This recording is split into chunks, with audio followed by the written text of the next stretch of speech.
नमस्कार मित्रांनो, स्वागत आहे तुमचं आताच्या ब्रेकिंग न्यूजमध्ये. मित्रांनो, साखरेच्या दरामध्ये झालेल्या वाढीचा फटका आता सर्वसामान्य ग्राहकांना बसताना दिसतोय. महाराष्ट्रातील विविध भागांमध्ये साखरेचे किरकोळ दर वाढले असून सध्या बाजारामध्ये साखर साधारण 80 रुपये प्रति किलो दरानं विकली जाते.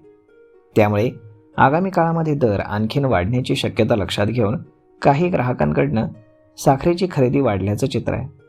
मुंबई आणि परिसरामध्ये सध्या किरकोळ बाजारामध्ये साखरेचा दर हा साधारण 60 ते 70 रुपये प्रति किलो आहे.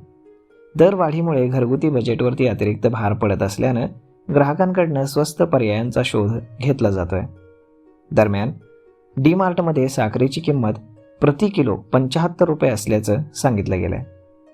मात्र डी-मार्टच्या ऑनलाईन ॲपवरती 14% सवलत मिळत असल्यानं ग्राहकांना हीच साखर साधारण 61 रुपये प्रति किलो दरानं उपलब्ध होत आहे.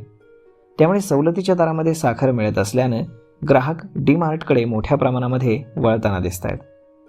साखरेच्या वाढत्या दरांमुळे ग्राहकांमध्ये सध्या खरेदीची लगबग सुरू झाली असून बाजारातील दर वाढीचा परिणाम आगामी काळामध्ये त्यांच्या दैनंदिन खर्चावरती किती होतो याकडे सर्वांचंच लक्ष लागून राहिलेलं आहे.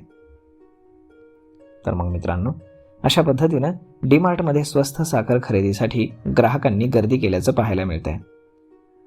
तर मग मित्रांनो, हा व्हिडिओ, ही माहिती तुम्हाला कशी वाटली हे तुम्ही आम्हाला कमेंट करून नक्कीच सांगा. आणि जर आवडली असेल तर आपल्या जवळच्या मित्रमंडळींसोबत देखील हा व्हिडिओ तुम्ही शेअर करायला विसरू नका. धन्यवाद.